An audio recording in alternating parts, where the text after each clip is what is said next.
चलिए next MCQ start करते हैं। MCQ number 11। Due to non compliances of certain requirement under the Companies Act 2013 not amounting to fraud, a company was required to restate its financial statement for the financial year 2016-17.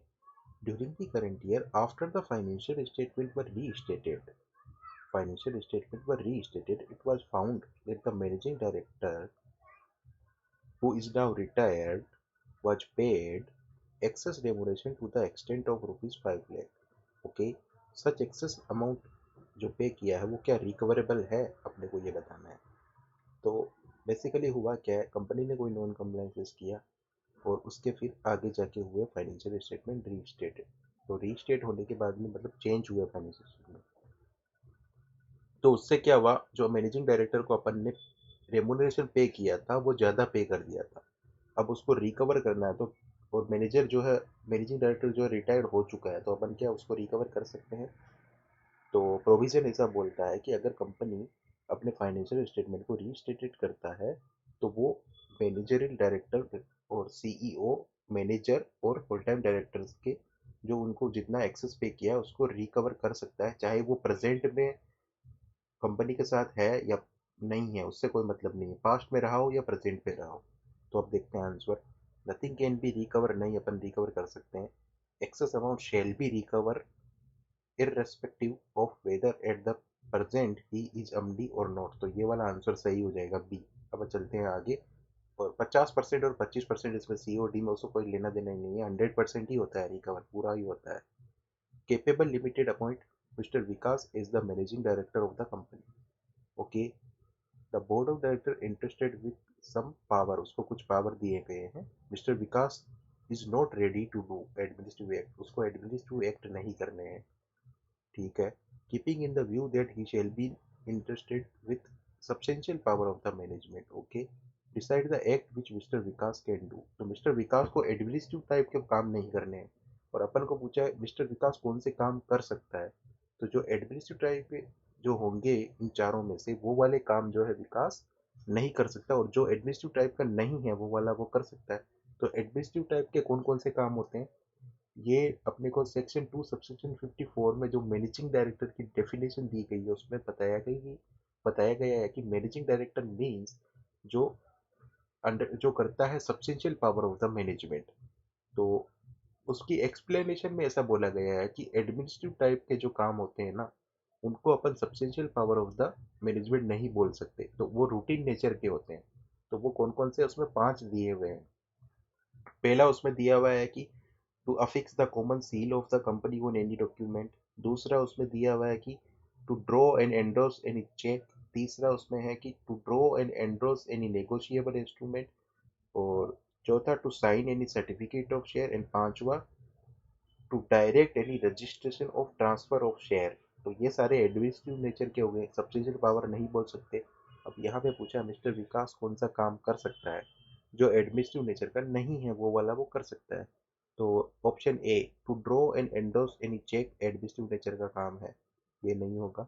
To sign the financial statement of the company, ये वाला administrative nature का नहीं है, तो answer यही होगा। फिर भी आगे दो देख लेते हैं। To draw and endorse any negotiable instrument, ये वाला भी एडमिनिस्ट्रेटिव नेचर का है। To sign any certificate of share, ये भी एडमिनिस्ट्रेटिव नेचर का है। तो आंसर जो है इसमें हो जाएगा B, to sign the financial statement of the company, क्योंकि ये एडमिनिस्ट्रेटिव नेचर का नहीं है। Next question, you are a whole-time director of Choco Chips Private Limited and wishes to appoint Mr. Vanilla Square as its MD, who has attained the age of 72 years. However, the board has got to know about the fact that no company shall appoint or continue the employment of any person as MD, WTD or manager who is below the age of 72 year, who is below the age of 21 year or has attained the age of 70 year. You are requested by the board to evaluate the situation and suggest whether he can be appointed as managing director। तो basically पूछा है कि 72 year का है ये, तो इसको क्या अपॉइंट कर सकते हैं अपन एज ए मैनेजिंग डायरेक्टर। तो प्रोविजन ऐसा बोलता है कि बिलो द एज ऑफ 21 और जो अटेन कर चुका है 70 ईयर उसको अपन अपॉइंट नहीं कर सकते, लेकिन कंपनी चाहे तो कंपनी के शेयर होल्डर जनरल मीटिंग में स्पेशल रिजोल्यूशन पास करके 70 ईयर की एज को अटेन करने वाले बंदे को भी, मतलब उससे ऊपर की एज वाले बंदे को भी अपॉइंट कर सकते हैं as a managing director company में। और या फिर उसको मेजोरिटी ऑफ द वोट जो है वो फेवर में मिल गए और सेंट्रल गवर्नमेंट की अप्रूवल कंपनी ले लेती है, तब भी उसको कर सकते हैं अपन appoint.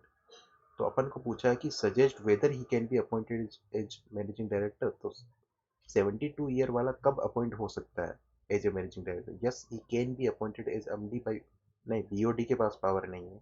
No he can not be appointed, can not भी तो हो ही नहीं सकता ना, क्योंकि दो रास्ते हैं उसको, एक तो सीजी के थ्रू मेजोरिटी वोट ले लो और सीजी की अप्रूवल ले लो, और दूसरा स्पेशल रिजोल्यूशन पास करा लो।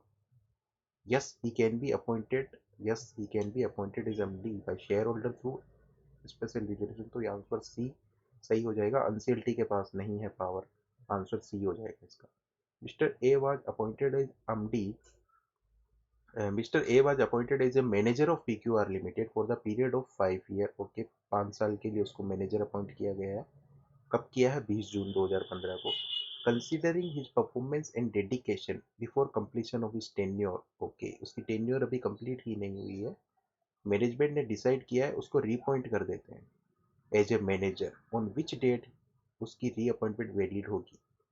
तो इसमें अपन प्रोविजन है कि अगर किसी भी मैनेजरल पर्सनल को, मतलब एमडी डब्ल्यूटीडी एंड मैनेजर को 5 साल के लिए अपन अपॉइंट कर सकते हैं, 5 साल की टर्म होती है उसकी। लेकिन अगर अपन को एडवांस में उसको नेक्स्ट टर्म के लिए रीअपॉइंट करना है तब भी अपन कर सकते हैं, लेकिन not earlier than the 1 year before expiry of इस टर्म। मतलब 4 साल की सर्विस देने के बाद अगर आप एडवांस पे अपॉइंट करना चाहते हो तो कर सकते हो। तो अब देखते हैं इसने 4 साल की सर्विस कब दे दी है। 20 जून 2015 को ये अपॉइंट हुआ था, तो 5 साल कब होंगे इसके? 20 जून 2020 को। उससे एक साल पहले 20 जून 2019 से लेके 20 जून 2020 के बीच में अपन चाहें तो इसको एडवांस में री अपॉइंट नेक्स्ट टर्म के लिए कर सकते हैं। तो 20 जून 2015 के बाद की डेट जो है वो आंसर हो जाएगी 24 जून 2019। बाकी सब तो 20 जून से दो पहले ही है, 2019 से पहले की है, तो ये गलत हो जाएगी, आंसर हो जाएगा 24 जून 2019। Next, Lockwood Safety Gear Private Limited pay remuneration to its director on yearly basis. Company has a whole-time director on board. Currently, they appointed Mr. X as managing director of the company. Now, company has to keep in mind that overall remuneration to the director, including managing director, whole-time director, and manager, shall not exceed maximum limit mentioned under the Act. If there is more than one MD, WTD, or manager, how much maximum remuneration is allowed to pay? Financial year. तो इसमें provision ऐसा है कि overall maximum remuneration तो company पे कर सकती है, वो 11% ऑफ नेट प्रॉफिट पे कर सकती है। कंपनी में अगर सिर्फ एक एमडी डब्ल्यूटीबी एमडी डब्ल्यूटीडी और मैनेजर में से सिर्फ एक ही कोई पर्सन अपॉइंटेड है, सिर्फ एक जना ही है कोई, तब अपन 5% दे सकते हैं। लेकिन more than one MD WTD और मैनेजर है तो अपन 10% ऑफ नेट प्रॉफिट दे सकते हैं। तो यहाँ पे पूछा है if there is more than one manager, whole time director और मैनेजर, तो अपन कितना मैक्सिमम? तो अपन आंसर होगा 10% दे सकते हैं। लेकिन ऊपर जो है ना overall remuneration to the director की बात भी लिखी है, तो कंफ्यूजन भी हो सकता है यहाँ पे, 11% ऑफ नेट प्रॉफिट का भी आंसर अपने को लग सकता है। तो थोड़ा ये क्वेश्चन जो है कंफ्यूजन वाला है, लेकिन आंसर इसका 10% ऑफ नेट प्रॉफिट आईसीआई ने दिया है। तो अपन को तो बस लिमिट याद होनी चाहिए, बाकी अपन तो एग्जाम में सही करके आएंगे। चलो, थैंक यू।